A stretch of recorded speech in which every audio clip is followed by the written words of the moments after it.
Scalia, former Labor Secretary, great pal of mine. Gene, welcome back, as always. Before we get down to business on the potential demise of these regulatory agencies, I want to give you a chance to respond to this Sherrod Brown cheap shot. I don't know what he was driving at.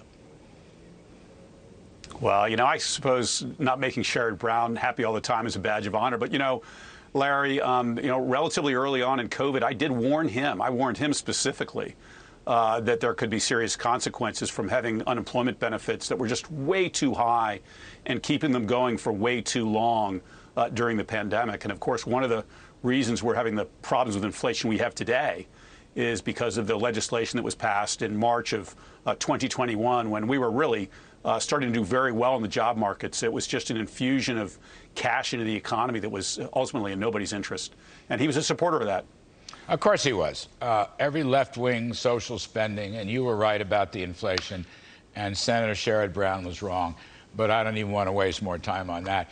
Gene, here's the thing. You've got this landmark decision, West Virginia versus EPA. The court ruled in favor of West Virginia. It's a big setback for the regulatory agencies. We've all talked about the energy agencies, and we will continue to talk. But you've had a lot of experience around the federal government. And particularly, you mentioned the Labor Department. They, as I understand it, tried to use OSHA in a very flimsy way to push the vaccines in the Biden administration. And I think it went through, and then it was thrown out by the courts. You opined against that in an op-ed piece. Is this an example of, the flagrant misuse of these independent agencies? Well, you're right that back in January of this year, people will remember the Supreme Court stayed OSHA's attempt to require vaccines in the workplace. And I did comment on that decision at the time. I said, this is a harbinger of things to come, that this Supreme Court is very, very concerned about the size and overreach by the administrative state. And I said that the Biden regulatory agency are going to have to watch this carefully. Last week's EPA decision relied on the same approach toward regulations as that OSHA decision. Essentially what the Supreme Court is saying is that when an agency adopts a really big transformative, costly, controversial rule, it better have very clear authority from Congress to do that. And they said the EPA did not for the Clean Power Plan. And they said back in January, the Labor Department did not for the vaccine requirements.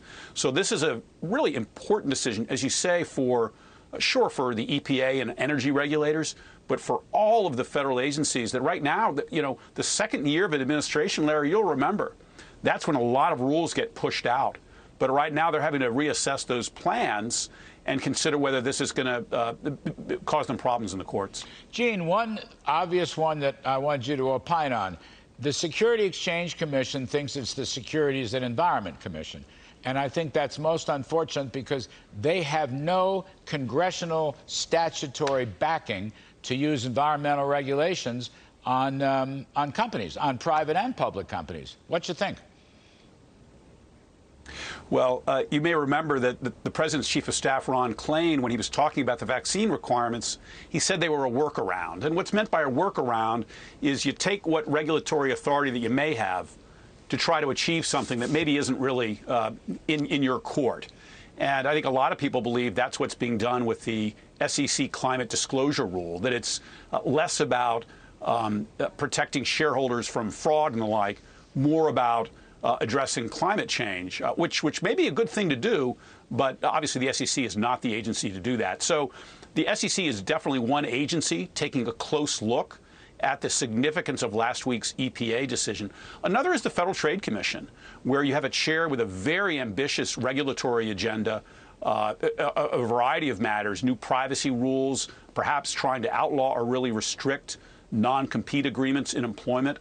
Again, the Supreme Court for rules like that is saying you better have really clear regulatory authority, and it doesn't seem that they do. So this is an important ruling for the Federal Trade Commission, for the Labor Department and others. And by the way, Larry, I think you'll agree with me, could be actually a gift to the president. We could be heading for difficult economic times right now. lowering the regulatory boom on American business is not the right thing for workers at this point in time, or for the health of our economy. So the president, might decide to take a clue from this and be less regulatory than he has said he will be so far. Gene, it's a lovely thought, but he won't listen. He's not going to change. His whole operation is run, by the left. Newt Gingrich calls it big government socialism. No, they love this stuff. I got another one for you. The Consumer Financial Protection Board or agency. They think they're the banking regulator, not the controller of the currency, not the Federal Reserve, but the Consumer Financial Protection. They're way overstepping their legislative mandate. Well, this is an agency that's been controversial, as you know, the CFPB, from the day that it was formed, with really Elizabeth Warren taking the lead. It's been held in part to be structured unconstitutionally by the Supreme Court. That was addressed by the court in its decision. The agency goes on. There are other serious questions, including simply how it's funded. There's close to no meaningful congressional oversight over the CFPB. That's raising constitutional questions now. And you're right. The chair of that agency, Rohit Chopra, again, has a very aggressive agenda. It's sort of this paradox where we have regulatory agencies that right now are pursuing very grandiose New Deal-like regulatory ambitions. But we do not have a New Deal Supreme Court. We have a Supreme Court that is looking very carefully at the administrative state, very concerned about agency overreach. And the other point I would make about the EPA decision last week, Larry, is that it's not just that one decision that's important, it's what it tells us about what's on the justice's mind. And when it comes to addressing regulatory overreach, I think it's pretty clearly a 6-3 Supreme Court where the Chief Justice is as concerned as any of his colleagues, maybe in some ways more, about regulatory overreach. No, John Roberts has always been great on regulations. I'm surprised they didn't repeal Chevron altogether from the mid-90s, but I'll take it as I get it. I mean, Gene, just in the last 30 seconds, basically, this is a landmark decision that over time will reduce this non-congressional, unelected, non-statutory power that the regulators have assumed. It's like this is the end of Friedrich Hayek's Road to Serfdom. I know I'm overreaching myself, but it's great fun. I give you the last word.